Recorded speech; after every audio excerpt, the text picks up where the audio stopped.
everyone. I'm so glad that you came to read a book with Rita book today.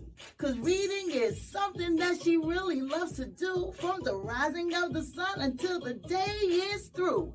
From the rising of the sun, Rita reads and reads till the day is done. Because reading is something that she really loves to do. And guess what? She has something she wants me to read to you. Are you ready? Let's read. Have you ever heard of someone named Georgia Gilmore? Well, just in case you have not, this stunning picture book you're looking at right about now is about this hidden figure of African American history, who played a critical role in the civil rights movement by using her passion for baking. Yes, she took that passion, put it into action to help the Montgomery bus boycott achieve its gold.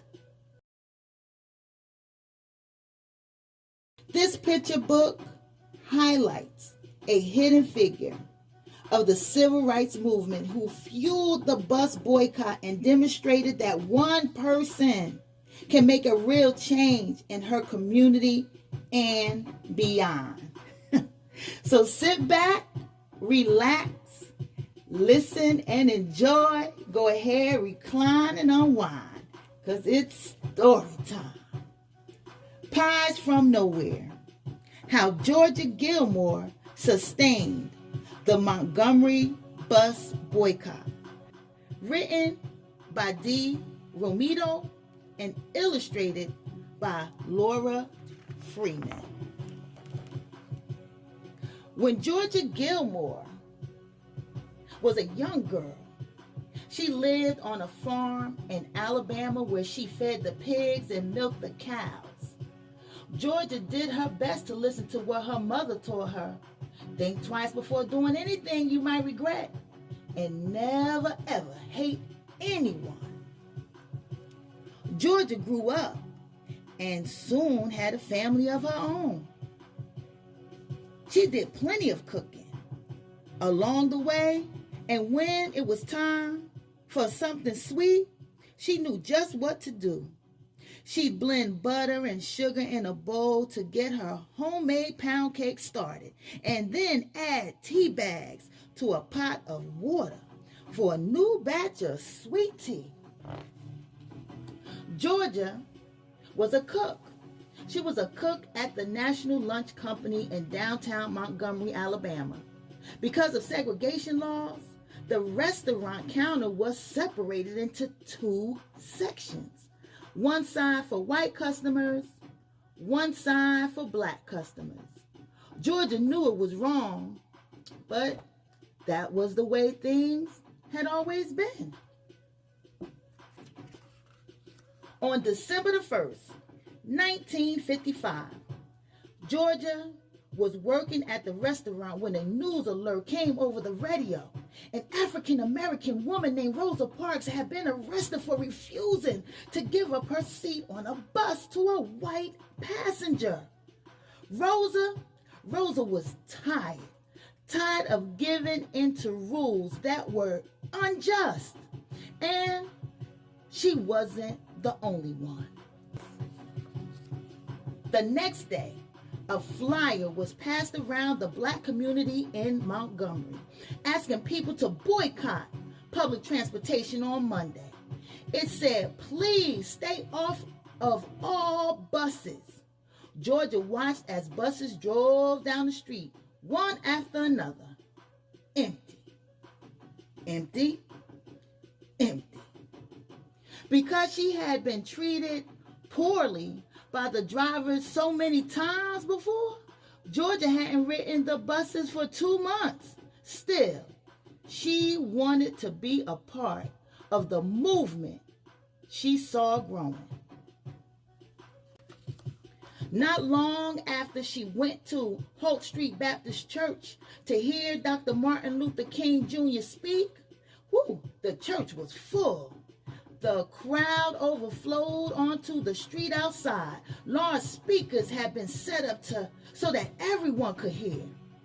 Dr. King spoke about doing good things for one another. He talked about freedom, unity, equality.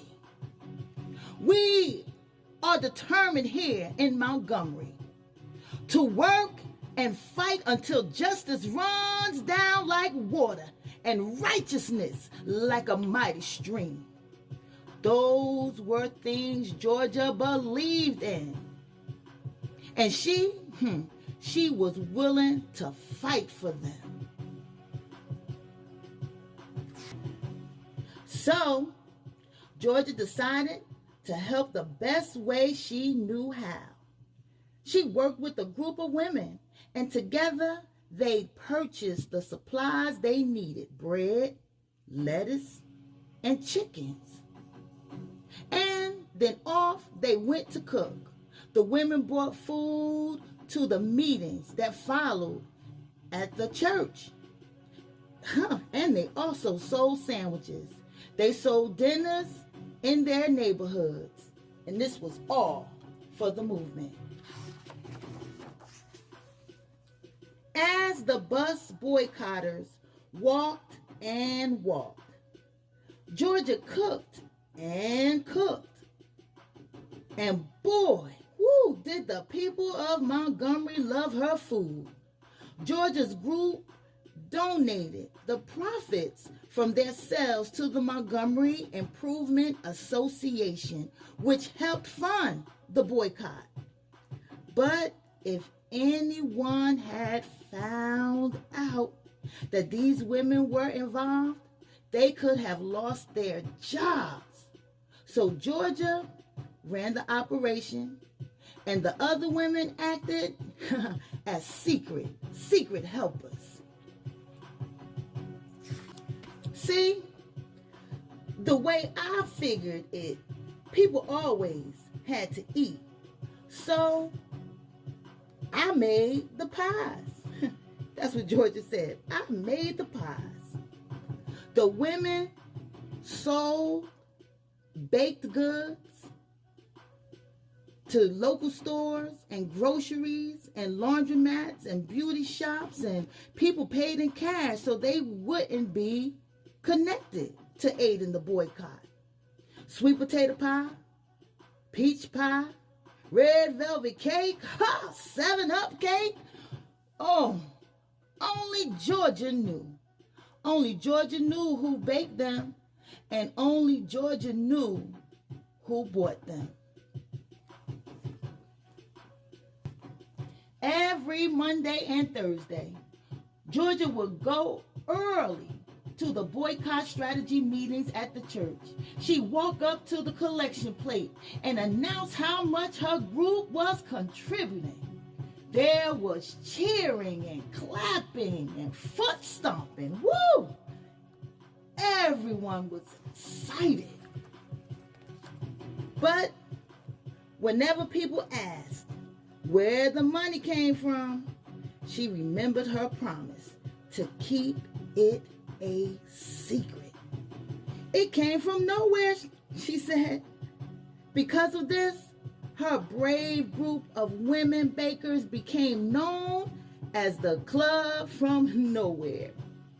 The club not only raised enough to purchase gas for the carpool system that had been set up for the boycott, but they were also able to buy station wagons to aid the effort and help get people where they needed to go.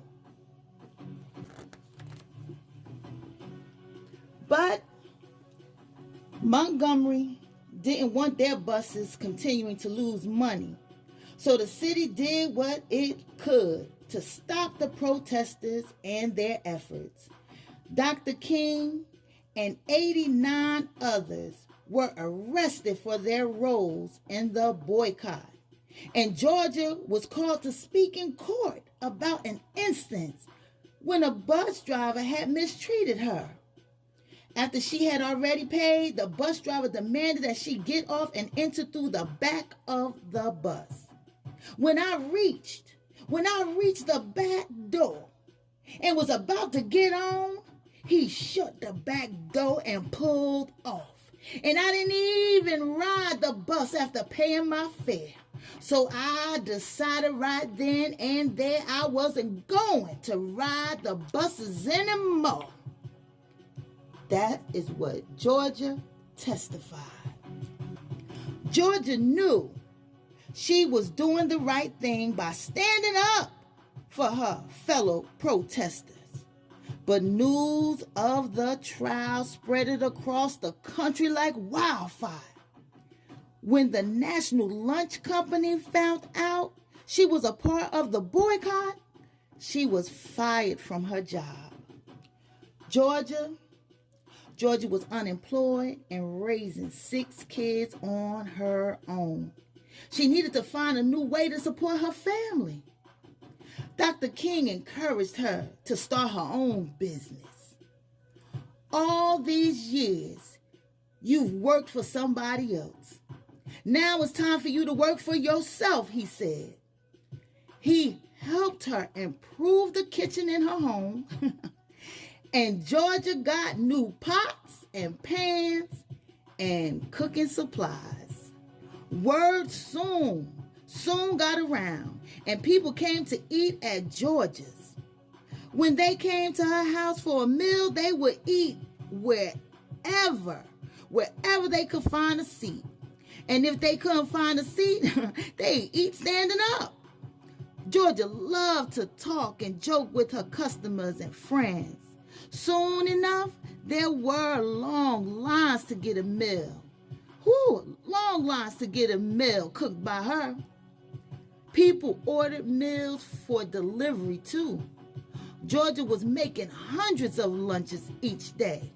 She packed up fried chicken, black-eyed peas with okra, fresh corn muffins, and apple pie, and sent her kids out to deliver them. If you were lucky, you might even get her homemade macaroni and cheese.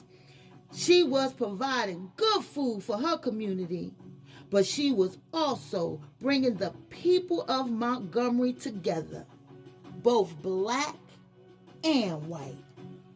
Dr. King frequently had meals at George's house.